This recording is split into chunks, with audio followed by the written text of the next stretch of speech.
Could you explain your emotion, your feeling, seeing that banner unfurled and seeing the result on the board, knowing that record is all yours? Yeah, it's really cool. You know, we put a lot of emphasis in it.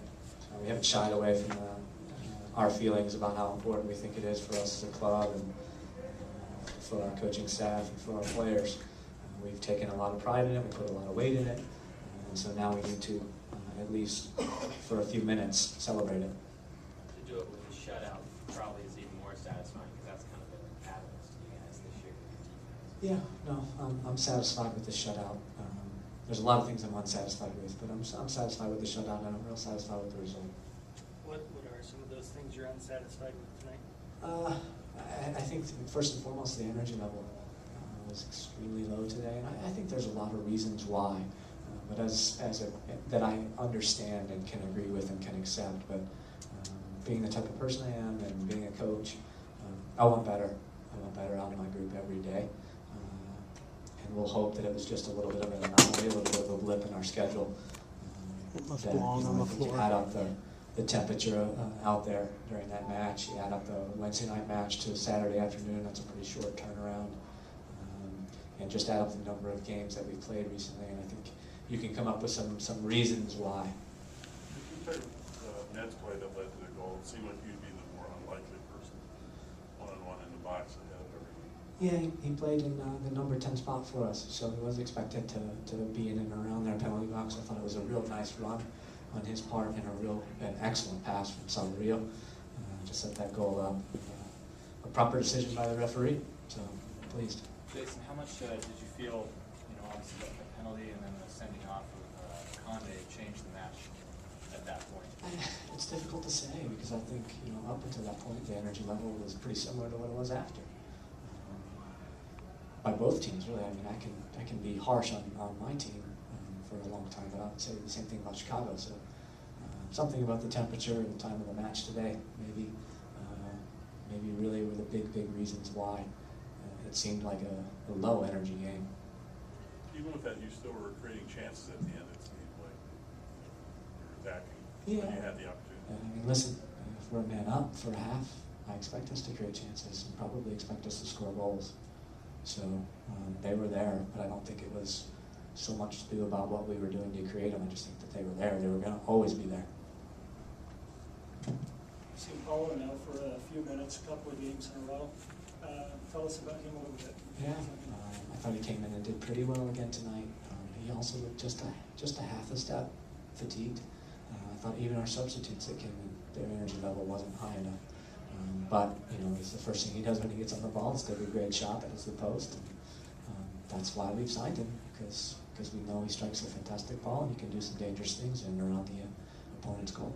Jason, it turns out you guys have not only the longest shutout streak in MLS this season, you have the 2 longest shutout streaks in MLS this season. How does that make you feel? It's good. It's very good. I'm never going to be one to tell you that streaks like that and a chance to put your club's name in the paper aren't important to us, because they are.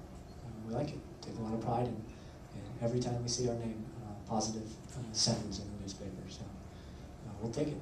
So we talk about I know you've spoken about this before, kind of the whiplash effect. This time last year, things were struggling, and your team was still trying to find itself. Now, a year later, you're one of the top, if not the top team in the league. For a few more hours, I think. Yeah, for a few more. Yeah. So I mean, Go is DC. that sort of stunning when you stop and you think about that at all? No, not at all. I mean, I guess as somebody that saw the group every single day of last year and has now seen this group, which is largely the same every day for the last several years, I would tell you that I always knew that this was the potential of the team. Jason, I was asked this week, and I'm going to ask you the same question I was asked. When did you know this team was something special? I would say preseason of last year.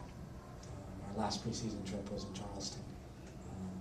And at that point, at that time, I really felt like, okay, this is the group that I've envisioned for a long time, playing the type of soccer that we as a staff have envisioned for a long time.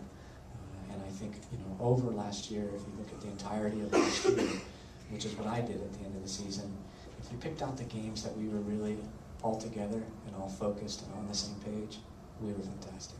I mean, absolutely fantastic.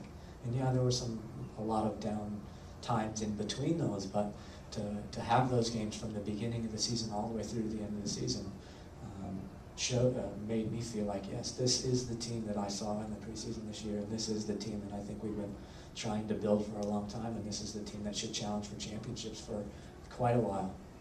Jason, how much is all this success going to change I guess the expectation level or perception going into the playoffs, especially compared to last year? I think, again, when I think about a lot of expectations and pressure, outside influences, I think that that's for outside people.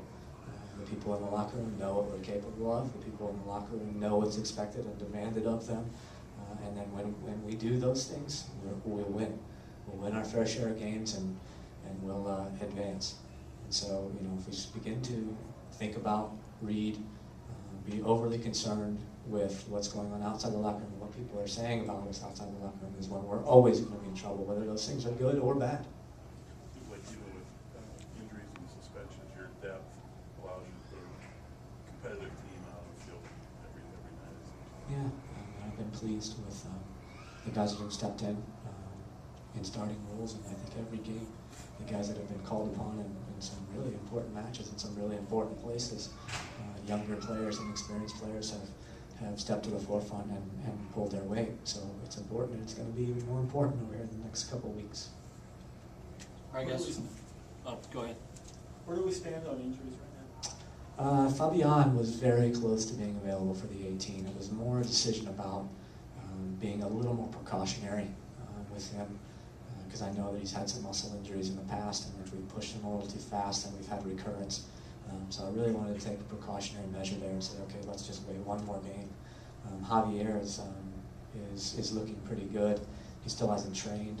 So tomorrow we're going to check in. We'll have a small training session for the guys that didn't factor into the match too much tonight.